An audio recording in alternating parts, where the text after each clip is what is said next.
ওদের দলের পাঁঠা, হ্যাঁ, এখন সেটা ওরা লেজে কাটবে না গর্দানে কাটবে সেটা ওরা সিদ্ধান্ত নিক। হ্যাঁ, কুণাল ঘোষের আমি কট্টর সমালোচক। হ্যাঁ, মানে এক কথায় আমার চোখে অসহ্য এক ব্যক্তিত্ব। কিন্তু আমার যেটা বক্তব্য, কুণাল ঘোষ আজকে কি বলেছেন? কুণাল ঘোষ একটা রক্তদান শিবিরে দেখা হয়েছে, মানে সামাজিক জায়গাতেও, হ্যাঁ, একে মানুষ মানুষের সঙ্গে দেখা হলে কথা বলবে না? কুণাল ঘোষ একটা মানুষের ব্যক্তির যদি দুটো সম্বন্ধে দুটো কথা বলে তার জন্য তাকে সরিয়ে দিতে হবে, এটা বড় নন পলিটিক্যাল সিদ্ধান্ত। আমি বলছি, দেখুন কুণাল ঘোষ কি বলেছেন। কুণাল ঘোষ বলেছেন যে জনপ্রতিনিধি হিসেবে তার দরজা সবসময় খোলা। তো তাপস রায় ততদিনই জনপ্রতিনিধি ছিলেন যতদিন উনি তৃণমূলে ছিলেন। আর যখন তৃণমূলে গেছেন তখন তো কোনো জনপ্রতিনিধি নেই, এটা ঠিক।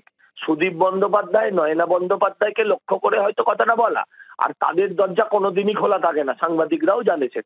তৃণমূল কংগ্রেসের রাজ্য সাধারণ সম্পাদকের পদ থেকে অপসারিত কুণাল ঘোষ, সাম্প্রতিককালে করা কুণাল ঘোষের মতামত দলের পরিপন্থী।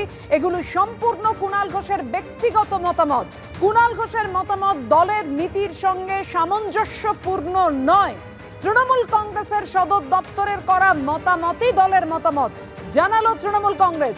আগেই দলের মুখপাত্রের পদ থেকে অব্যাহতি দেওয়া হয়েছে কুণাল ঘোষকে, এবার রাজ্য সাধারণ সম্পাদকের পদ থেকে সরানো হলো কুণাল ঘোষকে। একেবারে তৃণমূল কংগ্রেসের তরফে পেশ বিবৃতি করে জানিয়ে দেওয়া হলো। কথা বলবো, আমাদের সঙ্গে রয়েছেন আমাদের প্রতিনিধি কৃষ্ণেন্দু অধিকারী।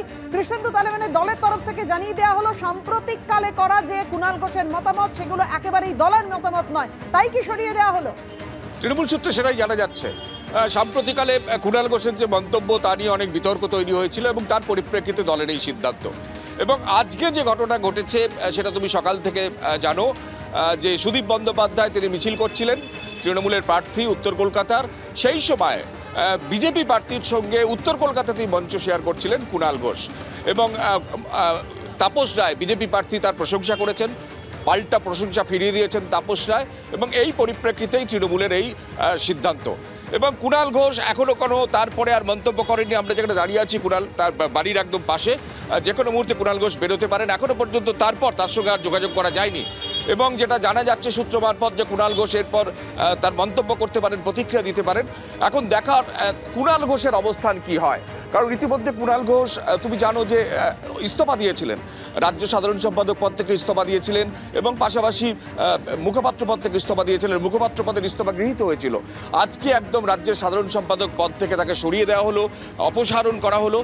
এবং যে ঘটনার জেরে সেই উত্তর কলকাতাতেই বিজেপি প্রার্থীর সঙ্গে মঞ্চ শেয়ার করছেন আর পাশে তৃণমূল প্রার্থী তিনি সেদিন মিছিল করছেন।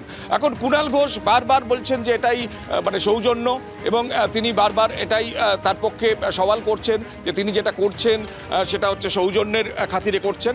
সুতরাং এই পরিপ্রেক্ষিতে দলের এই কড়া সিদ্ধান্তের পর কুণাল ঘোষের অবস্থান কি হয়, কারণ অতীতে কুণাল ঘোষ একাধিকবার কিন্তু দলের মন্তব্যের বাইরে স্বাধীনভাবে মন্তব্য পেশ করেছিলেন এবং একাধিকবার করেছেন। এবং সেই ক্ষেত্রে কুণাল ঘোষের আজকের এই সিদ্ধান্ত, দলের সিদ্ধান্তের পর কুণাল ঘোষ কি মন্তব্য করেন, সেটাই এখন সবচেয়ে বড় জানার বিষয় বা কৌতূহলের বিষয়। আমরা রয়েছি কুণাল ঘোষের বাড়ির পাশে। এখনো পর্যন্ত দলের এই সিদ্ধান্তের পরে কুণাল ঘোষের সঙ্গে কার্যত অন্তরালে তার সঙ্গে যোগাযোগ করা যায়নি।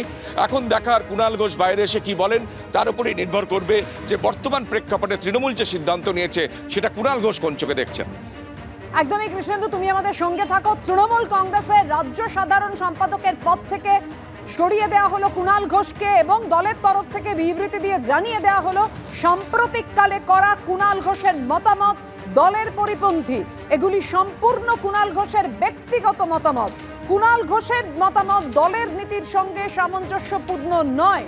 তৃণমূল কংগ্রেসের সদর দপ্তরের করা মতামতই দলের মতামত, জানিয়ে দিল তৃণমূল কংগ্রেস। এই মুহূর্তে বড়নগর বিধানসভা কেন্দ্রের বিজেপি প্রার্থী সজল ঘোষ রয়েছেন আমাদের সঙ্গে টেলিফোন লাইনে। সজলদা, প্রথমে দলীয় মুখপাত্রের পদ থেকে অব্যাহতি দেওয়া হয়েছিল আর এবার রাজ্য সাধারণ সম্পাদক পদ থেকে সরিয়ে দেওয়া হলো কুণাল ঘোষকে।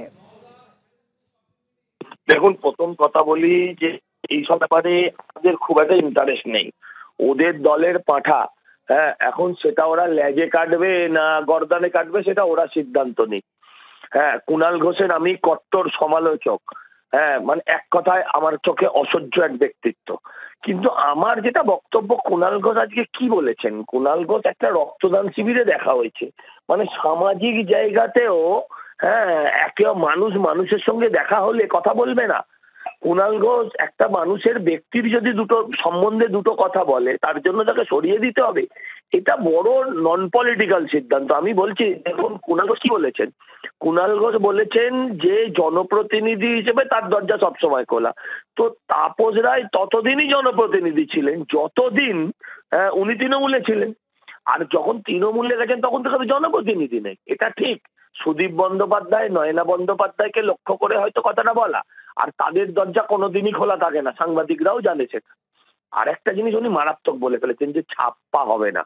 এতে তো তৃণমূল নেতৃত্ব, তৃণমূল সুপ্রিমো বা দিদিমণি তো খাপ্পা হবেই নি। ছাপ্পা না হলে ওদের ভোট কোথায় আছে? ছাপ্পা না হলে তো ওদের ভোট নেই। এই কথাটা বলেই সবচেয়ে মারাত্মক ভুলটা করেছেন, যে ছাপ্পা হবে না, এটাই তৃণমূল দিদি খাপ্পা। ধন্যবাদ সজল দা।